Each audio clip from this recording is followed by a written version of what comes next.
Hello, everybody. So this is Gerald Pasquale from Park Systems. Thank you very much for logging in early.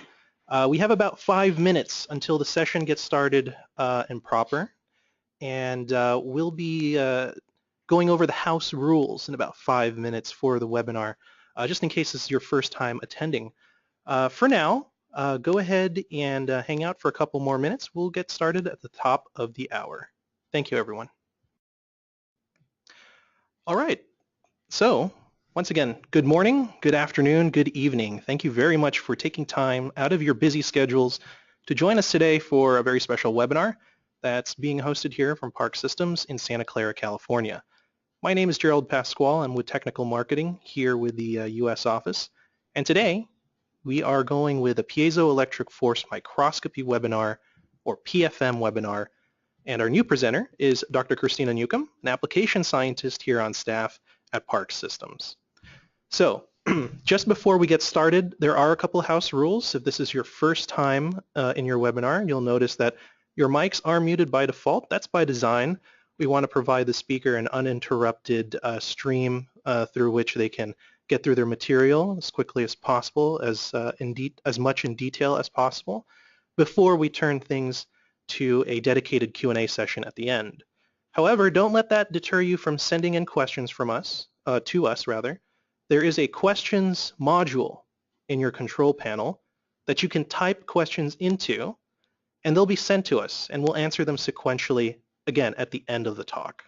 So just send them in, and we'll address them at the end. Okay, so without further ado, before we get started, before I turn things over to our speaker, Dr. Newcomb, this webinar is brought to you by Park Systems, a world-leading manufacturer of atomic force microscopes and emerging nanoscale microscopy systems. We develop solutions for many research and industry applications, enabling advances in science for major universities, national labs, and multinational companies. Our product line covers just about every usage case with fully manual to fully automated solutions. And our AFM tech offers the best accuracy, highest resolution, and is the easiest to use on the market. Learn more at parkafm.com. Okay, with that aside, let me turn things on over to Dr. Newcomb, and let's get things started. So good morning, everyone, or good afternoon, good evening, depending on where you are. My name is Christina Newcomb. I'm an application scientist here at Park Systems. Welcome to our applications laboratory, and I'm going to go over some piezoelectric force microscopy. So without further ado, I'm going to go ahead and go through the meat of our presentation of our webinar today. Okay. What is this? Can I close it? All right. So today we're going to be talking about piezoelectric force microscopy. Piezoelectric materials. Actually, just one last thing here I noticed, Christina. Let's go through the introduction again. Your mic is still cold. You'll need to unmute yourself. Oh, sorry about that. All right. So with the video? Yeah, so let's go and run through the introduction one more time. All right, sorry about that. All right, there we go. Now we can hear you. I was just like a person talking into a voice. Sorry about that. All right, so my name is Christina Newcomb. I'm an application scientist here at Park Systems in Santa Clara, California. Welcome to our applications laboratory. And today I'm going to be talking to you about piezoelectric force microscopy. So without further ado, I'm going to go through the presentation of our webinar, and after that I will actually show a short presentation showing our Park NX20 and its short demonstration of PFM. All right. Okay, so everyone can hear me now. All right, so we're going to be talking about piezoelectric force microscopy. Before I get into the meat of it, I just have a brief outline. So today I'm going to be talking about different piezoelectric force microscopy, first defining it and then showing a few real-world examples, and then I will go into the actual microscopy mode. I will cover specifically how lateral and vertical PFM work, and then I will show an example of lithography and an example of spectroscopy. The two samples that we'll be looking at today are PZT, which is lead zirconate titanate. It's a thin film ferroelectric material that allows us to perform the lithography. And the second example is a cross-section of a multi-layer ceramic capacitor. And here we will look at the device performance essentially using some PFM spectroscopy. And so first, I believe, depending on what time it is, or actually since you've turned on your computer, you've probably already used a piezoelectric material today. Piezoelectric materials convert an applied force to an electrical signal. So you can imagine, for example, in your car, you apply pressure when you brake.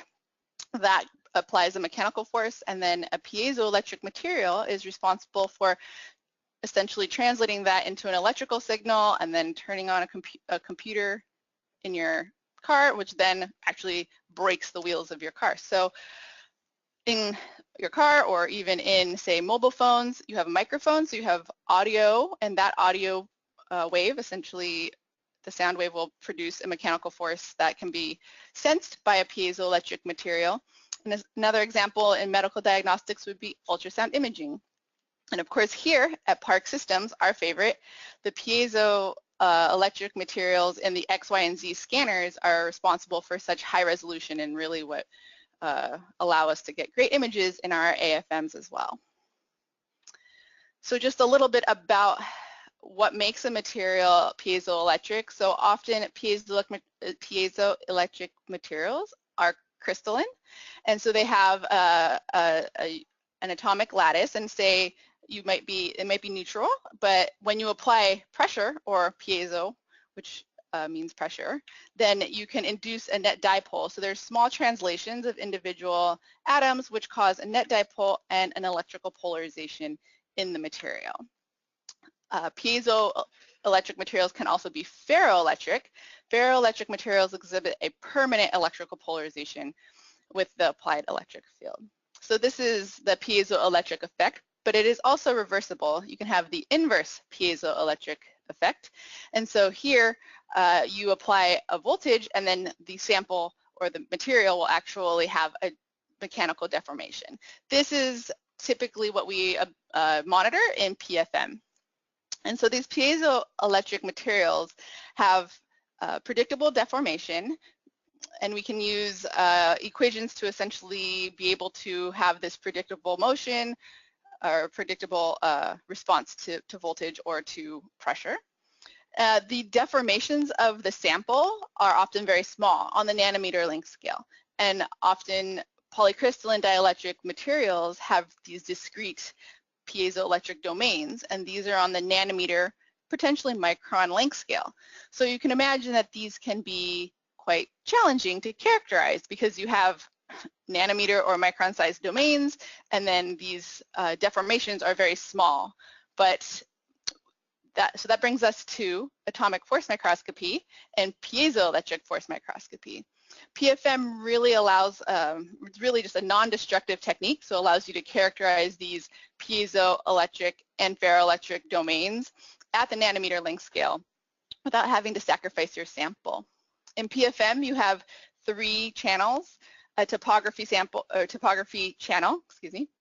That's quite self-explanatory, so you can look at features on the surface. And then we have a PFM phase and a PFM amplitude channel. And each of these signals can show either the polarization direction or the physical displacement, respectively. So this is an image of our Park NX10, and just to give you a little bit of an idea of how PFM works inside the Park AFMs, I have a slide showing some of the guts of the machine, so we can see a little bit about how the machine is able to give us these signals. This schematic actually just shows imaging in contact mode. So PFM is typically performed in contact mode, and it is performed with an electrically conductive AFM tip. In this schematic, the laser hits off the back side of the cantilever to the photodiode, and if there's no deflection, then of course the laser will be centered on the photodiode, and then goes to an internal lock-in amplifier and a feedback loop with the Z piezo to provide a topography signal. So this is just how we would get contact mode. But if we want the piezo response, we have a second lock-in amplifier, which allows us to read out the PFM signal, both the phase and amplitude. And this signal is going to come once we apply a bias across the sample, which is shown at the bottom. So that's a little bit about how our AFM does PFM. But how about analyzing the data and what does it mean and the different ways we can do it? So there's two main ways to do PFM. There's vertical PFM and lateral PFM, and they tell us two different types of information.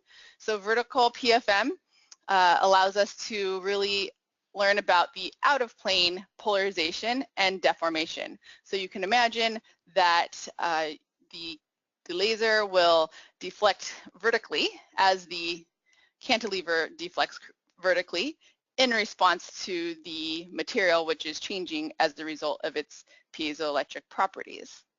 And then we also have lateral PFM, and in this mode, we essentially are looking at the lateral rather than the vertical components. So you can imagine that the material may shear in plane or parallel to the sample surface. And so this information allows us to gather in-plane electrical polarization and deformation in the phase and amplitude signals, respectively. So now moving on to the examples that I am going to show today. First, I am going to demonstrate vertical PFM using lead zirconate titanate. We will be reading and writing ferroelectric domains within the material. And then we will move on to a real-world example of a multi-layer ceramic capacitor. And in this analysis, we'll be performing lateral PFM, and we will characterize the insulating dielectric within the capacitor. So first, the lead zirconate titanate, the PZT. A little bit about ferroelectric patterning and lithography, as we're going to highlight the ability to do lithography with this sample. So surface properties of ferroelectrics depend on electrical polarization. Domains of the material will can essentially be chosen, and you can write into the material to have a desired electrical polarization or desired surface property. And then you can essentially direct, say, assembly of functional nanomaterials or specific chemical reactions that you want to occur with that specific surface chemistry or deposit materials accordingly. So PFM can be used as a tool to perform lithography and write domains into these materials to enable these types of applications.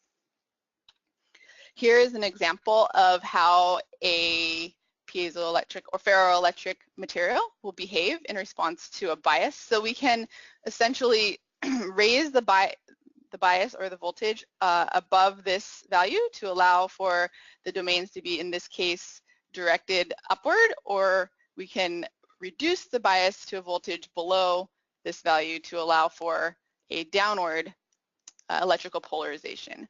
So what we're going to do is apply a very positive voltage to allow for the one direction of polarization, and then we'll pick another region and we will then orient the domains and the electrical polarization downward by applying that negative bias.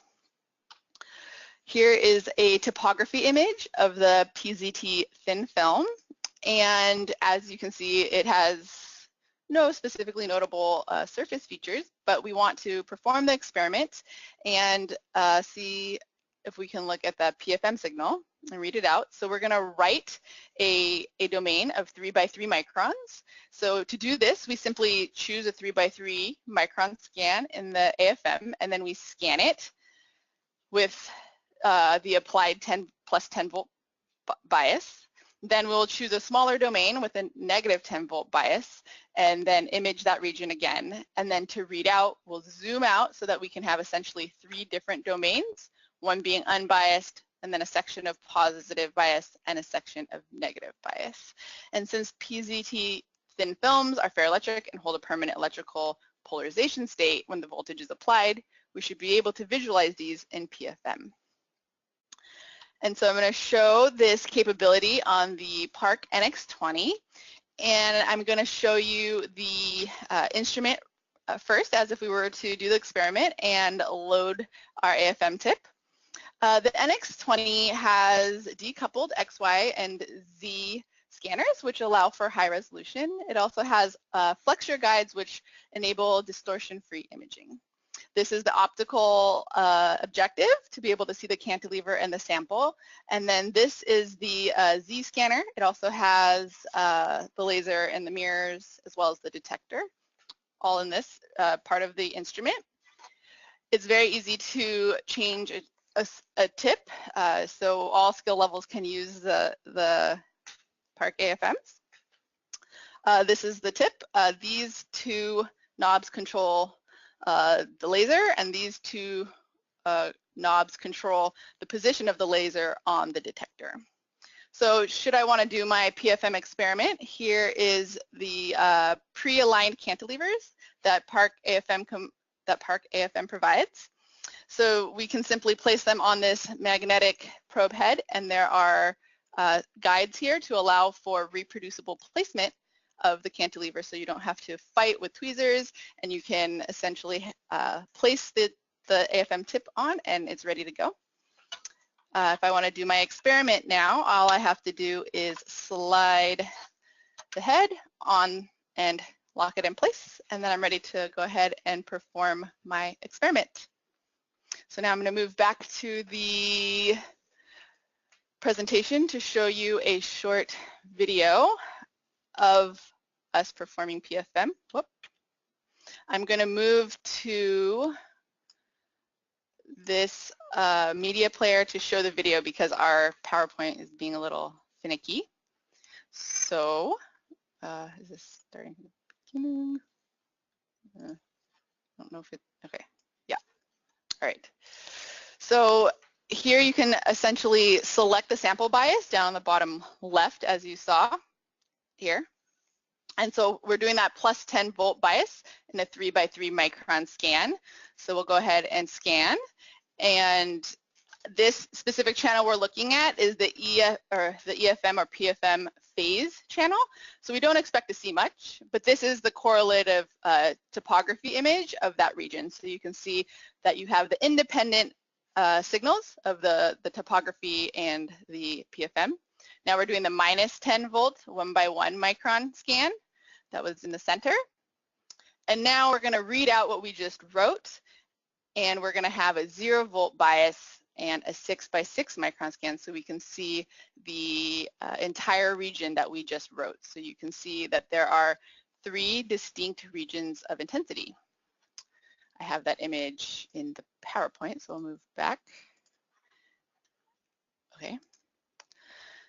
So just to look at that image one more time. So this is the PFM phase signal, and you can see that there is a brighter region here, which corresponds to that 3x3 micron region where we had a plus 10 volt bias, and this is the minus 10 volt bias, and then the region outside was completely unbiased. So this is a randomly oriented region that hasn't been essentially influenced by external bias. And so I'm going to show you another example now here. Now I did a minus 10 volt, plus 10 volt, and minus 10 volt again, as you can see here. So we expect that the inside square and the outside square are the same, essentially, polarization direction. And if we do a line trace, as shown by the green line, you can see that there's a 180-degree phase difference between the bright regions and the dark regions. So that tells us that the polarization vector is facing up and facing down, since this is vertical PFM. We can also look at the PFM amplitude, and so as I mentioned, this is the deformation of the sample, and while the bright regions and the amplitude correspond with the dark regions in phase, you can see the same trend where the bright regions are dark in phase. Yeah, so you have the 2 squares, one on the very outside, one on the inside. And again, since often when you have a material that is polarized downward, you'll have an upward deflection, and so here you can see that they are oppositely, have opposite intensities. And so with that, that concludes our demonstration of the PZT lithography example. And now we're going to move on to a second example where we look at the cross-section of a multi-layer ceramic capacitor. So this sample, the ceramic capacitor is used throughout the electronics industry with over 1 trillion ceramic capacitors manufactured each year. They're really known for their small, compact size, and they can have low parasitic effects, including resistance or inductance. On the right, you can see the architecture of a typical multi-layer ceramic capacitor. In particular, the dark kind of gray regions that are the striations are conductive layers, or they're an electrode. So this would be a metal, and then in between these metals are ceramic layers, which are the dielectric, and they're shown in brown.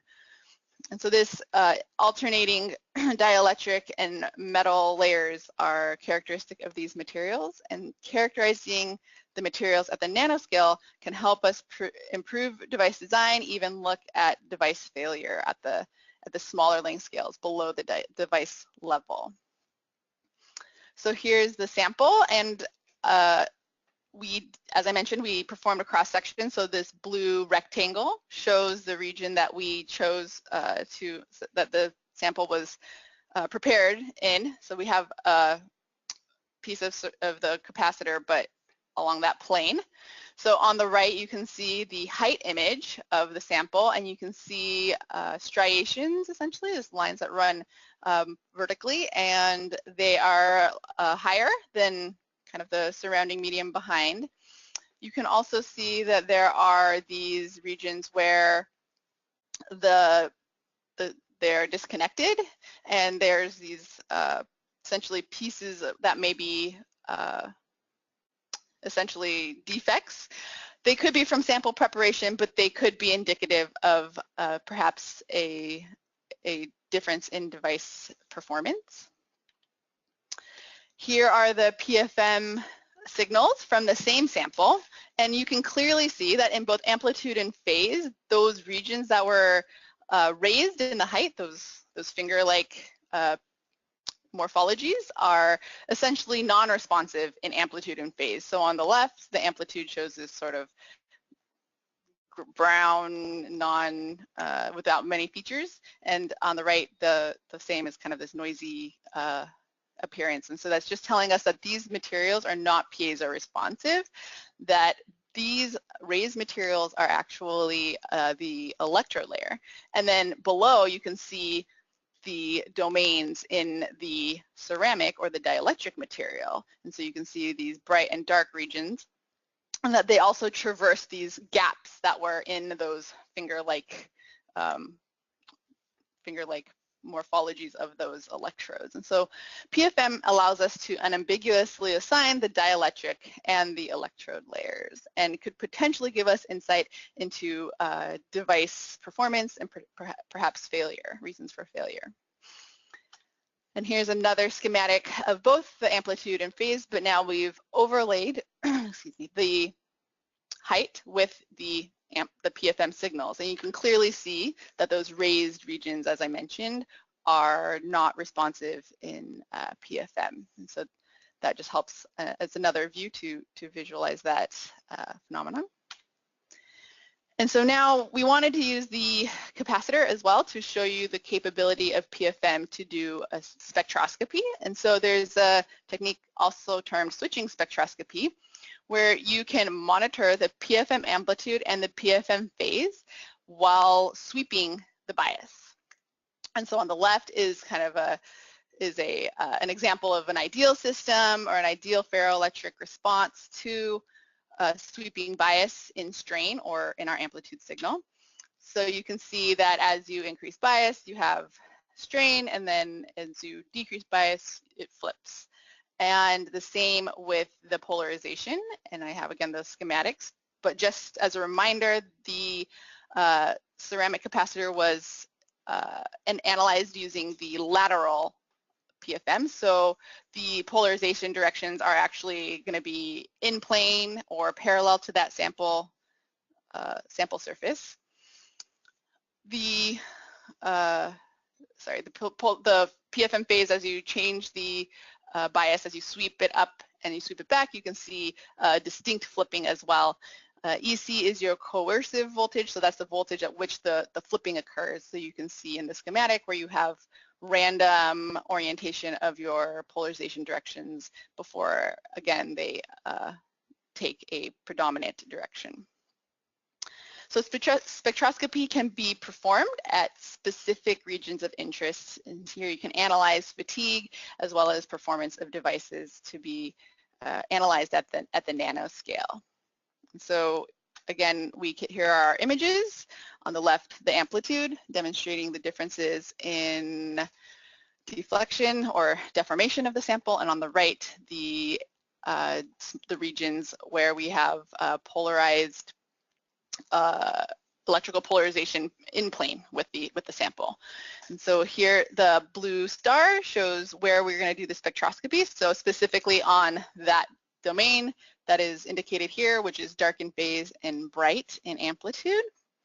And again, we can perform the spectroscopy. So on the left is a PFM amplitude response to a sweeping bias from -9 volts to +9 volts and back, and the same in the phase on the right. And you can clearly see the switching in the phase, and you can also assign this coercive voltage around roughly 0.7 volts. And so PFM spectroscopy enables analysis of structure-function relationships and can help to assess device performance, such as in this case with the ceramic capacitor. And so with that, I would just like to briefly summarize what we've gone over today in the webinar. First, I just demonstrated the vertical PFM example with a PZT thin film. And then we were able to demonstrate the lithography technique in PFM and read and write ferroelectric domains. And then in the second example, with the multi-layer ceramic capacitor, we performed lateral PFM. We were able to unambiguously assign the topographical features to the electrode layers as well as the insulating ceramic layers. And we were able to identify potential regions of failure. And the spectroscopy results as well were allowed us to evaluate the performance of the piezoelectric material. So with that, I would like to thank you for your time, and if you have any questions, I'm more than happy to answer them. So now I'm going to give the mic back to Gerald, who is going to go ahead and moderate the questions.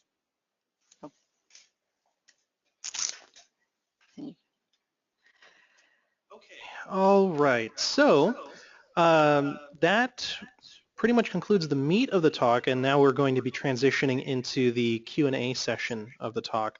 Once again, if you have anything that comes to mind, please use the questions module to type and send them in, and then we'll be answering them in the order that we receive them. Okay, so I guess I'll get started with a couple of questions of my own here. Now, when you perform PFM here, Christina, my understanding is that you bring the tip into contact with the surface of the sample, right? That is correct, yes. We perform it in contact mode so that we have electrical contact with the sample. Yeah, so when we apply the bias, we essentially have a full circuit and we can influence the ferroelectric domains or the piezoelectric domains. Got it. So in contact mode, obviously if the tip is in contact with the sample surface, you're going to start and see the effects of tip wear, which can change the nature of the interaction between the tip and the sample, and that might also affect contrast in the resulting scan image. Right now, with the PFM, at least here on our system with the NX20, do you know how many times you can scan before you have to change tips? Well, it's very similar to most any of the conductive AFM type modes. So it depends on the set point or how how strong the tip is in contact with the surface. And so as you raster, you can imagine you can wear off the conductive coating, and that if you wear off that conductive coating, it definitely affects the signal. So you really want to try to keep it as low as possible, the force. I would say routinely I could get several, at least probably 4 or 5 scans at least before I start to see any kind of wear, but of course, or any kind of detriment to the signal. But of course, it also matters like the size of the scan, these kinds of things. So as you saw, we did, what, 3 scans in the, or rather we can do 4 or 5 experiments is what I meant. So in this experiment we did 3 different scans, and obviously the tip was still functional because we can see the domains in the PFM signal, but we did do those first 2 scans, one at minus 10 volts and one at plus 10 volts, and so you have the ability there to keep the conductive coating in integrity. Great, great. So we have a couple of questions here from the audience. Let's go ahead and have them take a turn. The first question for you, Dr. Newcomb, reads, how do you know in lateral PFM what the direction of the domain is in the plane of the sample? For instance, with the capacitor sample here. So every experiment is going to be set up a little differently, and every AFM is a little bit different. So I'm a company to company. So I can't definitively, with the data that I have, know whether it's, say, to the right or to the left, but I know that in lateral PFM, when I see the signal, that, as you saw, bright versus dark in that phase, that we do have opposite directions of the of that polarization vector. So one thing I also didn't mention is that you can do so essentially it's called vector PFM. So you can have lateral and vertical signals, and then you can essentially use these components to try to find the direction of the actual polarization vector, because in reality it's not always perfectly parallel or perpendicular to the sample. So the degree to which it is either, say, right or left is going to be based on that phase signal. So if that phase signal is 0 and 180, oh, they're perfectly parallel to that sample surface. But if they're like 45 or something, then you know it's not fully, the polarization direction isn't fully parallel and fully in plane. I hope that answers the question. So. Okay, thank you for that. So our next question is actually in French, so I'm going to be translating it here. The measurements that you showed here, were they made in ambient air conditions? Yes, they were made in ambient air conditions. Yeah. Okay, very good. Our next question reads, can PFM be done with full metal probes? Well, the probe has to be conductive, so I don't see any reasons why like a full metal probe wouldn't work. But if you want to send us the specification sheet of maybe the probe you have in mind in particular, you feel free to email us at techsupport@parkafm.com, and I can go into more detail. But yeah, if it's metal and it's conductive, should work. Great. Okay, we have one more question in the queue. Can we somehow write lateral domains using AFM? That is a very good question. In the setup that we have now, we don't have the ability to polarize parallel to the sample surface. So if you wanted to do that, you might have to orient your sample essentially 90 degrees. But as far as, say, this sample that I have here with the PZT, I cannot necessarily induce the polarization in that direction without additional hardware to be able to apply the bias laterally rather than vertically as our current AFM setup allows. All right, very good. I guess the last question here Oh, we have a follow-up question. All Okay. right, so the new question that just came in says, in the case of the polymer sample, what kind of cantilever did you use? Do you remember? Um, so both of these are gold chromium tips. I would have to double check the exact cantilever because I've used multiple kinds for this. I think we usually use like a NSC 18, or 14, but I can, yeah, I can also just shoot you an email later to send you the specifics. Yeah. Sure, no problem. And yeah, I think that sounds right. I think I remember gold chromium being used. But we will definitely follow up with you after the webinar, and as Christina mentioned, we'll email you with the exact type of tips that we used. There are multiple kinds. Yeah. Okay.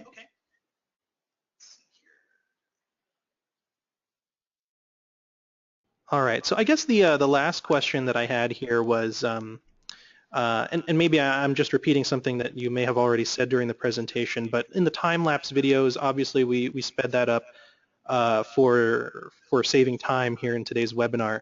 On average, how long did those scans take in real time? So the PFM does perform, in my experience, a little bit better if you scan a little bit slower, but it takes about, I don't know, like 2 minutes to scan, something like that. Yeah, not too long. Just long enough that we wanted to speed it up for the video so you weren't watching it in real time. Understood.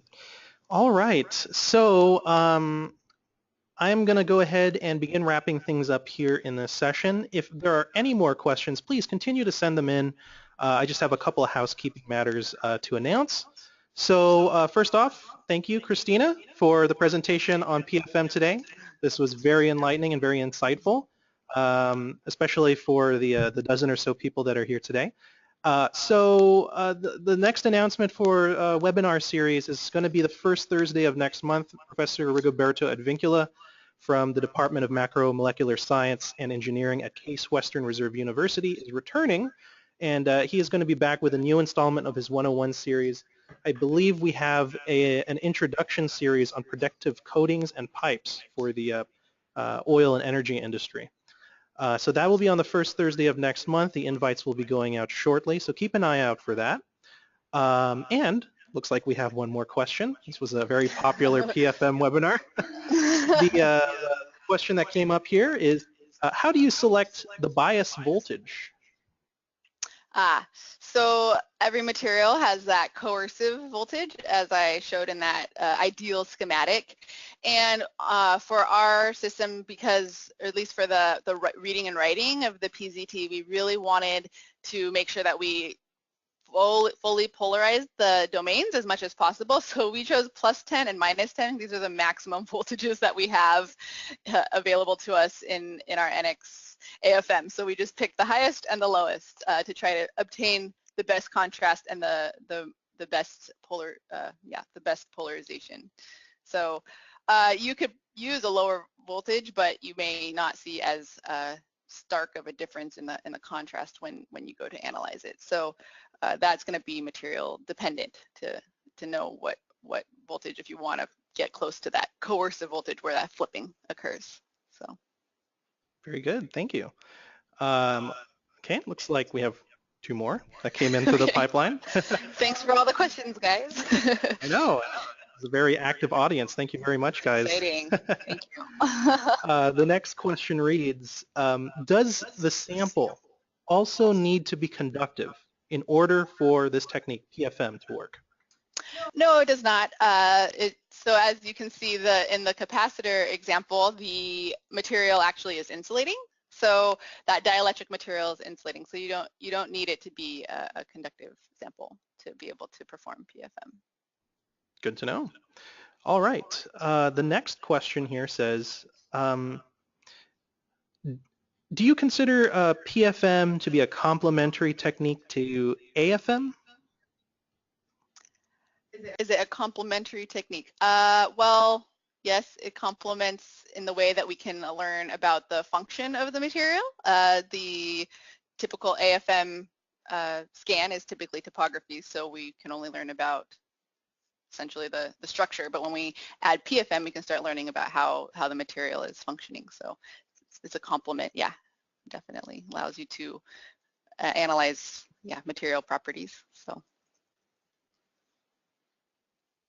Okay. And I guess also, once you get the piezoelectric response data from one scan, you could also use the image processing software to overlay it on top of the topography, right? Yeah, so the image that I showed with the overlaid topography with the PFM signal in the Park AFM, the imaging or the image analysis software is just simply drag, click, done. And so you can see both signals at the same time to really feature the ability to look at how the topography changes with the piezoelectric response. Right. I think that's what the audience member here was trying to get at. If I misunderstood you, definitely let us know. How do you reach us, Christina, after the webinar? How do people get in touch with Park Systems? Well, you can learn more about Park AFMs at parkafm.com. If you have any technical questions, feel free to email us at techsupport, TECH, and then support at parkafm.com. So email or website, yeah. That's right. So again, reach us at either parkafm.com to learn more about the technology, nanoscale metrology, and characterization solutions we have to offer. And keep an eye out for, again, the next webinar series that we have. So we'll be having more speakers in the future, just like Christina here. This is her first time. Everybody give a virtual hand. Yes, let's also thank Gerald for moderating the session and helping our webinar go smoothly and telling me when I was apparently muted. So we could repeat that part for you. All right, no problem. So with that aside, it looks like we've exhausted all the questions. Keep in mind, everybody, that all these recordings are posted onto YouTube in about 1 or 2 weeks or so after the session ends. Check us out on YouTube at youtube.com/user/parknano, or you can just do a regular search on YouTube for Park Systems. You'll find our YouTube channel. Thanks, everybody. Once again, thanks very much for taking time out of your busy schedules, and we'll see you in the next webinar. Bye.